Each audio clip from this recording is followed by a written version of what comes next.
रस्त्या अर्धापूर शहरामध्ये सीसीटीव्ही फुटेजची व्यवस्था नाही, पथदिव्याची व्यवस्था नाही आणि ग्रामीण रुग्णालयामध्ये आजची परिस्थिती अशी थोडंसं जरी काही झालं तरी पेशंटला ताबडतोब रेफर करतात। यामुळं पेशंटची आणि नातेवाईकांची मोठी पतारांबळ होते।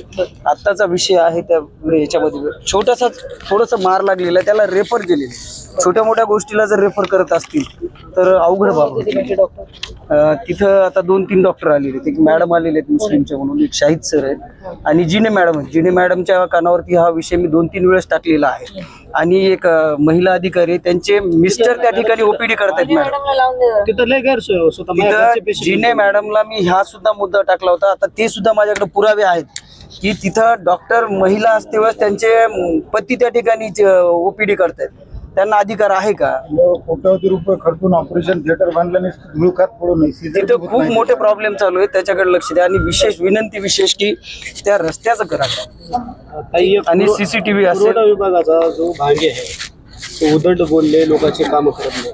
आणि परत मी ताईला काल फोन लावलो तुम्हाला, तारीख बोलले तो त्या माणसाला चोरीत हलवायचा, कारण तो बरेच दिवसापासून तो कामच करत नाही।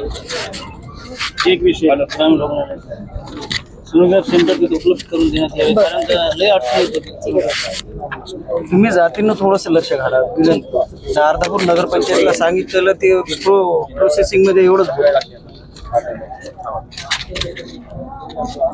तशी करते, तिला आम्ही समजून पण सांगितलं, सीएस सरांकडे पण बोललो। मॅडम, आपण शपथ घेतलेली आहे, हो मॅडम, डॉक्टर म्हणून आपण लोकांची सेवा करण्याची शपथ घेतलेली आहे।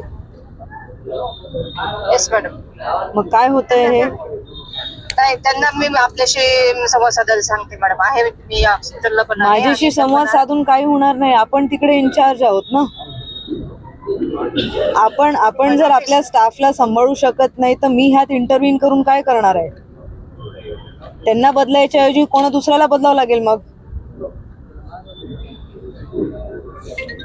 इथे गैरसोय जर माझ्या नागरिकांना होत असेल, अर्धापूरच्या लोकांना होत असेल किंवा मतदारसंघातल्या लोकांना होत असेल तर मलाही हे जमणार नाहीये।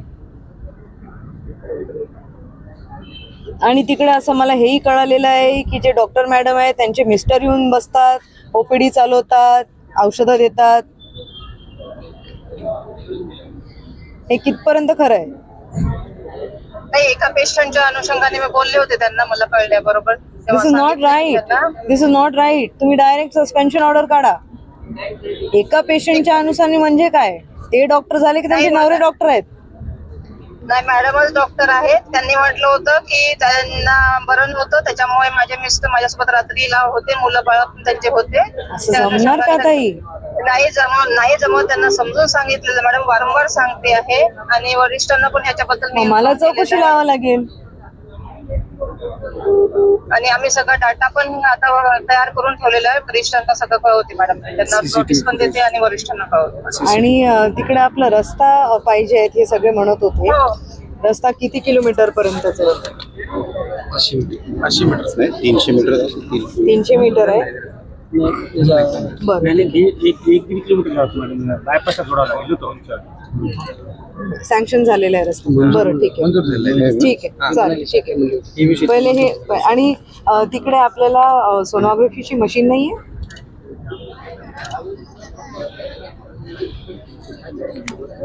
हा, बरे, आता तिकडे कंपाऊंडर नाहीये? दिलेलं आहे मी सीएस टेक्निशियन नाही का तिकडे? टेक्निशियन नाही अजूनपर्यंत सोनोग्राफीच्या मशीन साठी? टेक्निशियन नसतं, त्याला डॉक्टरच लागतात, सोनोलॉजिस्ट किंवा गायनेकोलॉजिस्ट नसते ते सीएस कडनं पत्र यावं लागते मॅडम। आपण त्यांना पत्र दिलेलं आहे। किती दिवसात होणार आहे? त्यांना परत फॉलोअप घेते मॅडम, 4-5 दिवस झाले मी बोलून, अजून परत फॉलोअप घेते। ठीक आहे। सार्वजनिक करा म्हणून, कसं जे प्रेग्नन्सी